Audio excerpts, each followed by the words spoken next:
Today, we're going to talk about something incredibly important, a voice for change in Pakistan. We're diving into the story of the National Commission on the Status of Women. So, let's get right into it. So let's start with a really big question, one that every single country on Earth has to grapple with. How do you make sure that the voices, the rights, and the needs of half your entire population are actually heard, and not just heard, but woven into the very laws and policies of the nation? Well, in Pakistan, a huge part of the answer to that question lies in one powerful organization, the National Commission on the Status of Women, which you'll often hear called the NCSW. Now, this is super important to understand. The NCSW isn't just some advisory committee or a think tank. It is a statutory government body. That means it has real teeth.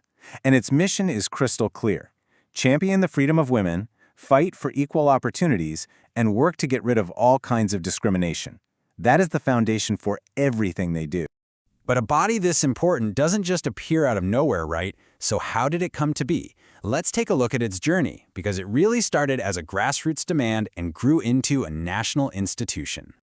You see, the NCSW wasn't some idea dreamed up in a government office. Nope, it was born from years and years of activism. Women's rights groups were on the front lines, demanding a permanent commission that had the power to not only push for new laws, but, and this is key, to make sure the laws already on the books were actually being followed.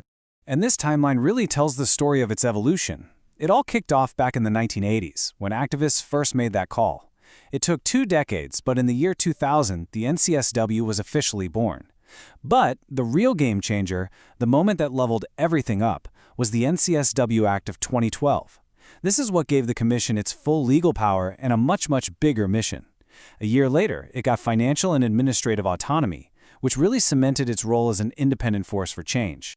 Okay, so they've got this autonomy, this power. What does that actually mean? What can they really do with it? Let's take a closer look. This quote right here, it gets right to the heart of it all. Think of them as a constitutional watchdog. Their main job is to look at every single law, every policy, every rule, whether it's brand new or 100 years old, and ask one critical question. How does this affect women and gender equality? We can pretty much break their work down into 3 key functions. First, they dig into government programs and policies to see how they're actually impacting women on the ground. Second, they review laws, both old and new, through that gender equality lens we just talked about. And finally, and this is so important, they don't just write a report and walk away. They actively get in there, advising and lobbying lawmakers to make better, more empowering laws. It's a constant cycle of review, analysis, and then action. But here's where it gets really interesting.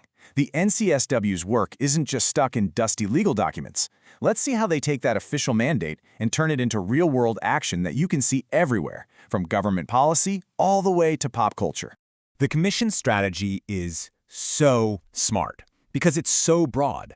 They know that to create real, lasting change, you can't just be in one place. You have to be everywhere. In the courtrooms, sure, but also in the classrooms, in local communities, and even on the TV shows that people watch every night.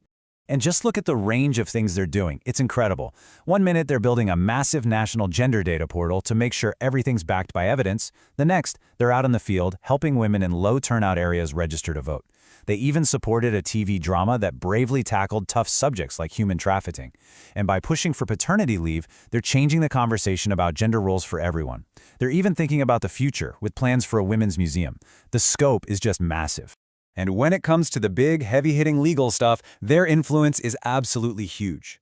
This table is just a small sample of the critical national laws they've had a hand in reviewing.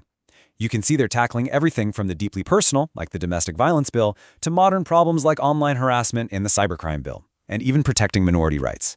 Their expert advice helps shape the laws that affect millions and millions of people. And this advocacy, it's not just based on opinion, it is grounded in solid research. For example, their report on rural women uncovered this absolutely shocking statistic: 60% work as unpaid family labor. Data like this drags hidden issues out into the sunlight and gives policymakers the hard evidence they need to actually do something about it. And this chart from their report on young women? Wow, this really paints a picture. It visualizes the tough realities that so many women face. It shows that almost a third of young married women deal with controlling behaviors from their husbands, and that nearly 1 in 7 has faced physical violence in just the past year. These aren't just numbers on a screen, this is a powerful call to action. But, the journey toward gender equality is never a straight line. The Commission faces its own hurdles and challenges, and their work is far from finished. For instance, even though the law is clear that a new chairperson must be appointed within 30 days, the top job at the Commission stayed empty for a long time after the previous chair's term ended back in 2019. It's just a stark reminder of the real-world operational and political hurdles that can slow down progress. So when you look at the whole story, the NCSW has come such a long way, growing from an activist stream into a powerful constitutional watchdog. But as we've seen, the road to true gender equality still has plenty of bumps. And that leaves all of us with a really important question to think about. What is the next step? What will it take to build on this incredible legacy and create a future that is truly equal for everyone?